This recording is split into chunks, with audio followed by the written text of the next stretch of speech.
The question rests uncomfortably in my mouth, but I refuse to make you uncomfortable by asking it. You already seem rather irritated. My eyes flicker to your face over the clipboard I'm holding, but you're staring down at your phone, a frown creasing your brows. Some of the nurses insinuated that you might be going through a breakup, but no one knows for sure.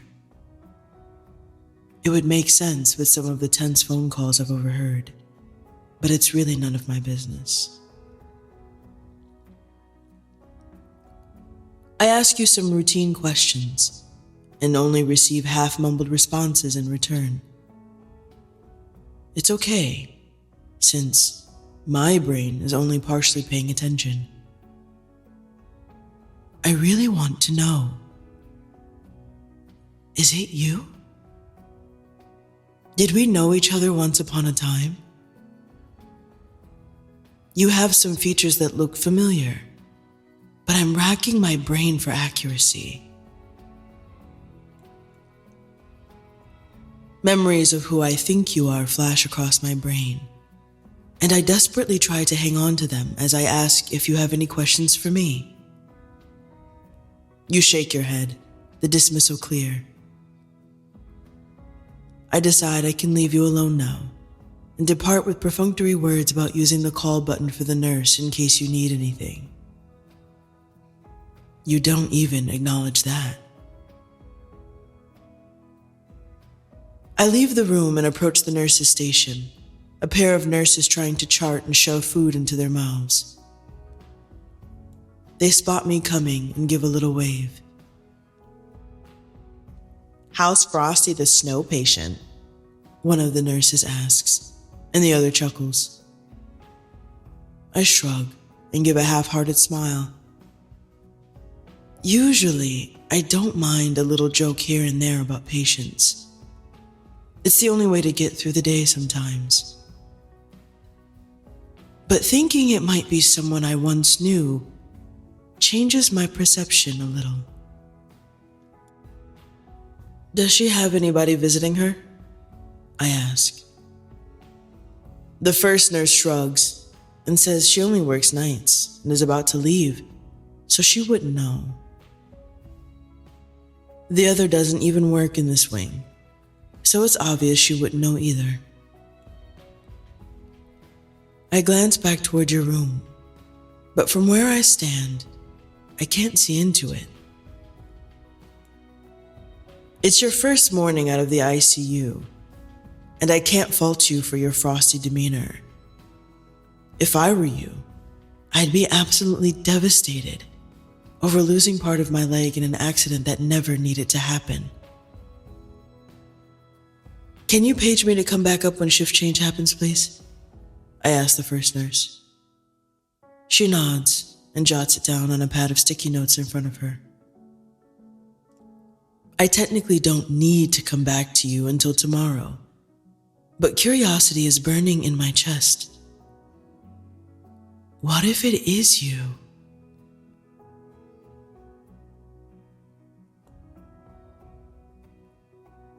Why can't you just ask her? I roll my eyes and pop another fry into my mouth. Cameron throws a hand up and sits back in her chair. I'm just saying, if you think you know her, just ask her. It doesn't have to be this hard, she says. I shake my head at her. It amazes me that you can be friends with a person for nearly 2 decades, but they seem to forget the most fundamental things about you. It's not that easy, Cam. If it's not her, that's embarrassing. If it is her, well, that's also embarrassing. The only thing that changes is who it's embarrassing for. I explain. Cameron takes a sip of her Coke and raises an eyebrow at me. You truly have a gift of making mountains out of molehills. She's right. I can't deny that. But that's not what this is really about. This wasn't a case of seeing an old gym teacher who'd broken his knee while gardening. This was different. The summer I'd turned 7 was filled with adventure and imagination. No other summer eclipsed that one. A girl with a penchant for mischief moved next door, and that was all it took to get me out of my comfort zone. She'd shown me a world I'd never cared about before, and encouraged me to take calculated risks. Well, as much as you could calculate at that age. It was also the summer I realized not everyone lived like I did. Safety wasn't a given for everyone. Not even for her, it seemed. I still remember my confusion at blue and red lights flashing one random night. And the next day, she was gone.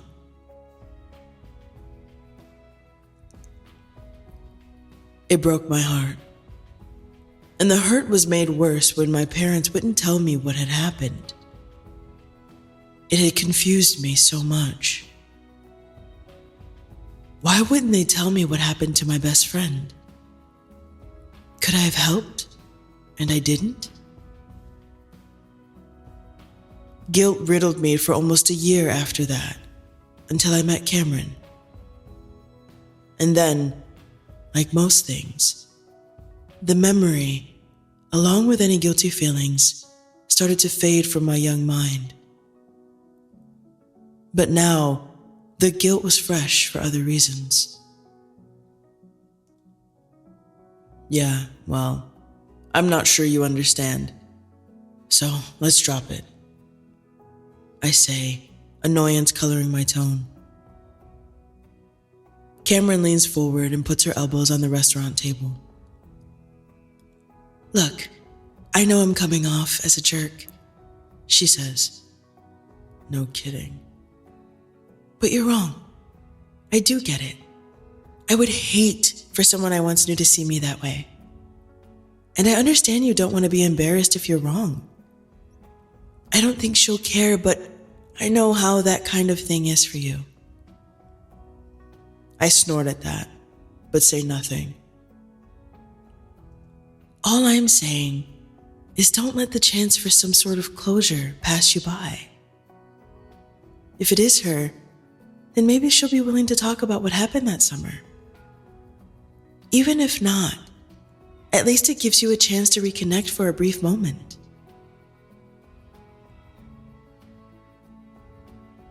I gaze down at my half-eaten burger. The bar and grill starting to fill with people for dinner service. Maybe Cameron's right. Maybe it's worth it to ask.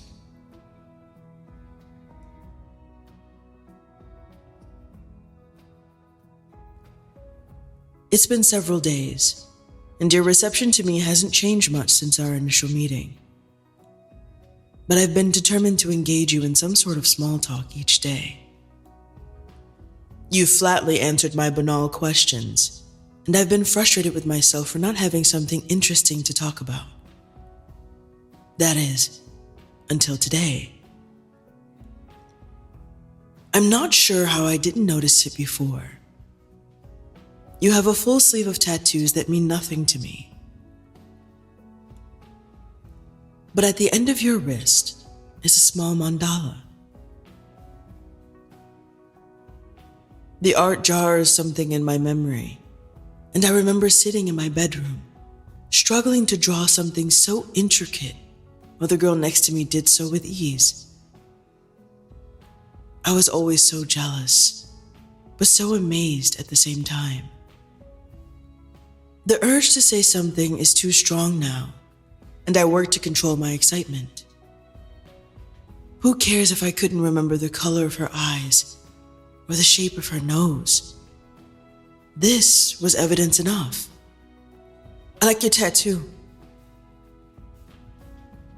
The words come out in a rush, and my voice cracks on the word your. Oh my Lord, relax. You glance up at me from your phone and then back down at your arm. Your eyes come back to mine and you look less than impressed. I realize that I should have pointed out which one, since there were so many. Thanks. It's a curt reply, but at least it's something. I mean, I like all of them, but that one especially. I say, pointing to the inside of your wrist with my pen. Did you come up with the design or did the tattoo artist? I hear you sigh, but I guess something in you decides to indulge me. I did, but I'm also a tattoo artist. You explain. I raise my eyebrows. Wow, really? So, did you do that yourself? I ask, gesturing to your arm. You smirk and shake your head as if I've asked a dumb question. No, it would be a little difficult to do that on myself. Even though the smile is at my expense, at least it's something more than the deadpan look you've been sporting. But, you continue, I designed it. I nod a little dramatically. Impressive. Especially since I can't draw even a little bit, I say. You shrug and make a noise, going back to your phone. Well, I'm sure you have other talents. Your words are unexpectedly nice, and I'm happy to hear they're absent of any irritation. I rest my clipboard on my hip and tilt my head. I'm not quite ready to stop this conversation, but I know you're probably waiting for me to go. I do, but they're all academic in nature. When I was younger, there was a girl I was friends with that taught me to draw mandalas. I was horrible at it though. I could never get the symmetry right. I throw it out there, hoping something about that will stick. You pause in your scrolling, give me a curious look, and go back to your phone. But that's enough for me to hope. Do you remember me too?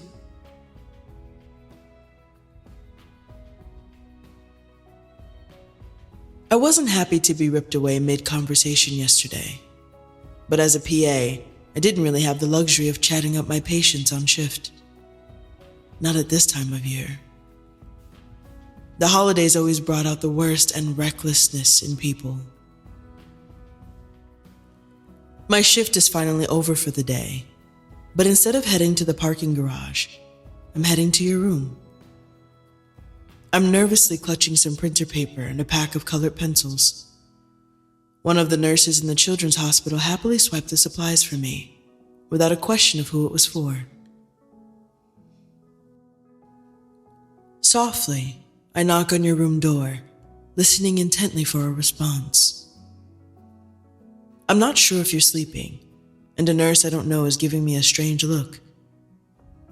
She knows I work here, but has no idea why I'm bothering one of her patients in street clothes.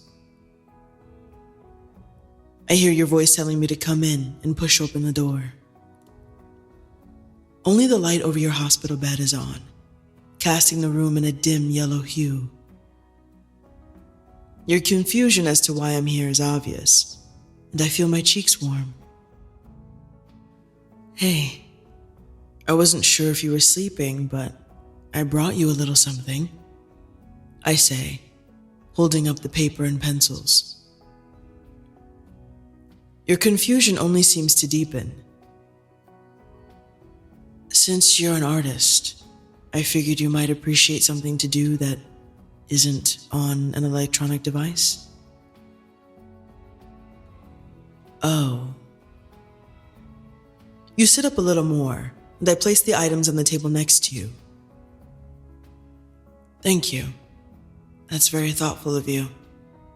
You reply. I smile and shake my head. Not a problem. I'd be missing my books if I were in this predicament, so I get it. I'm sure they're not the greatest quality pencils. You cut me off. But they're better than nothing. Really, I appreciate it, Doc. I give an awkward laugh. I'm not a doctor, actually. I clarify. I know. I didn't mean it literally. It was a joke. Oh, duh. Oh, yeah. I just wasn't sure, you know? Move on. Anyway, I thought maybe you could draw up some ideas for a tattoo I could get.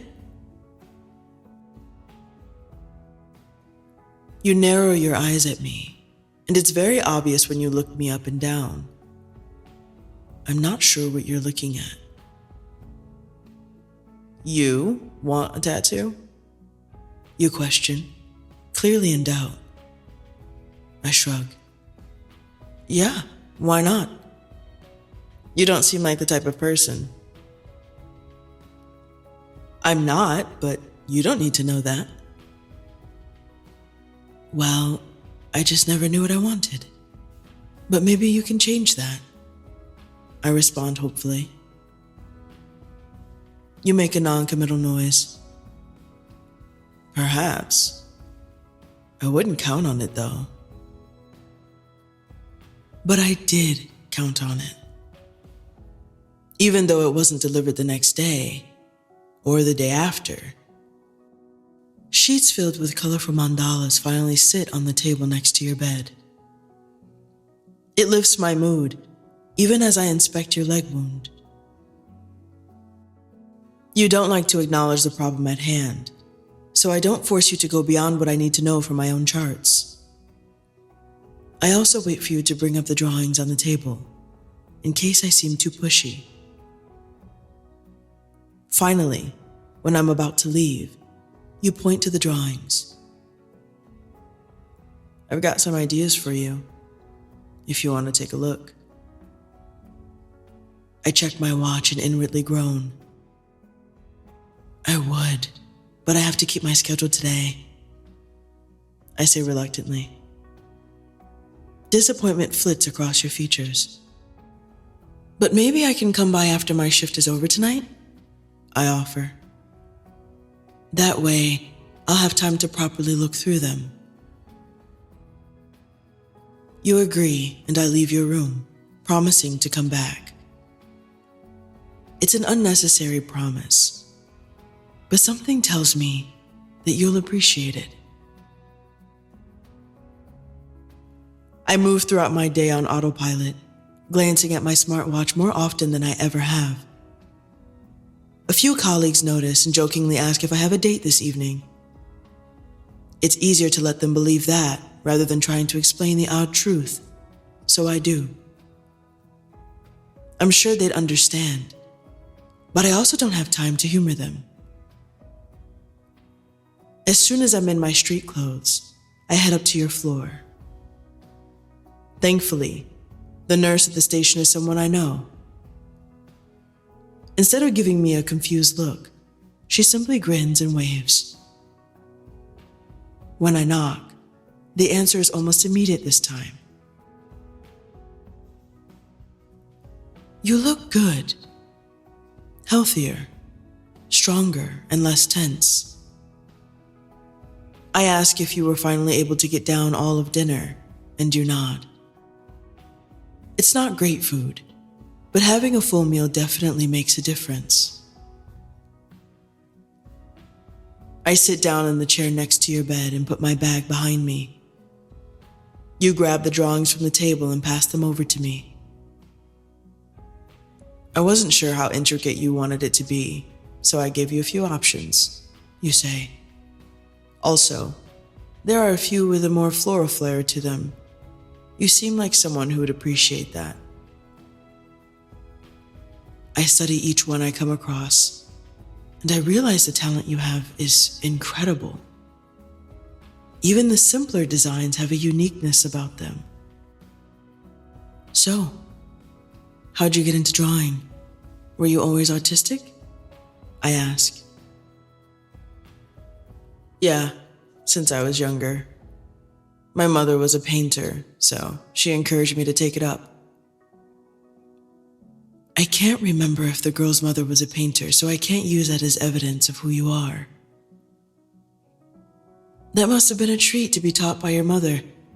Did you grow up around here? You frown and shake your head. No. The simple answer makes my heart sink. It wouldn't matter what else lined up. If you were never here, it wouldn't have been you I met. I see. At least, I don't think so. We moved around too damn much. You mutter. I peek up at you. Yeah? Yeah. My dad was something. I raise an eyebrow. What do you mean? He was an ass. The quickness of your response makes me snort with laughter, and you apologize. Sorry, I don't mean to curse. You say, but I wave it off. Curse if you want. I've heard worse. I reply. If you weren't sure of all the places you lived as a child, it was still a possibility that you lived here at one point, especially if you came back here as an adult. I want to ask about the lack of visitors, but I don't want to pry.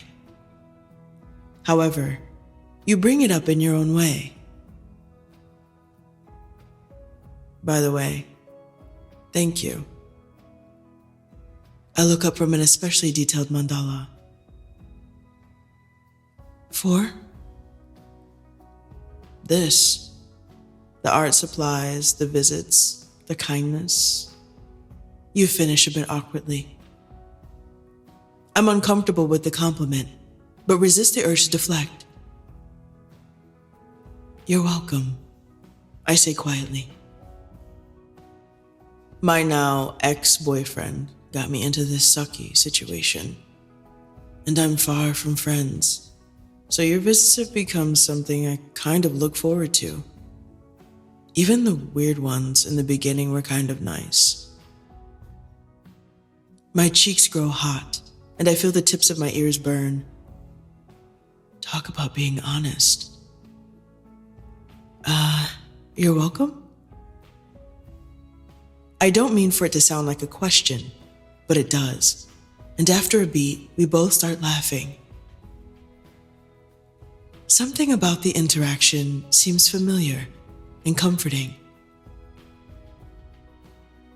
Look, I'm not sure if you're trying to run out of here. I know work must drain you, but I'd be willing to teach you how to draw one of these if you'd like. Then you can practice on your own. Your face is hopeful, and I can't lie that I'm enjoying the company as well. It's much better than going back to my silent studio apartment. So I agree. And as you start to teach me, interjecting anecdotes about your family and jokes about how you swore you were going to move to India when you grew up, I stop trying. There's still a part of me that doesn't want to. However, at this moment, I realize it doesn't quite matter. Maybe it'll come up at some point naturally. Maybe it won't. It's something for future me to obsess over and worry about. But for now, I'm simply enjoying the comforting feeling of nostalgia that has settled in the room with us. And I let myself entertain the possibility that perhaps you're enjoying it too.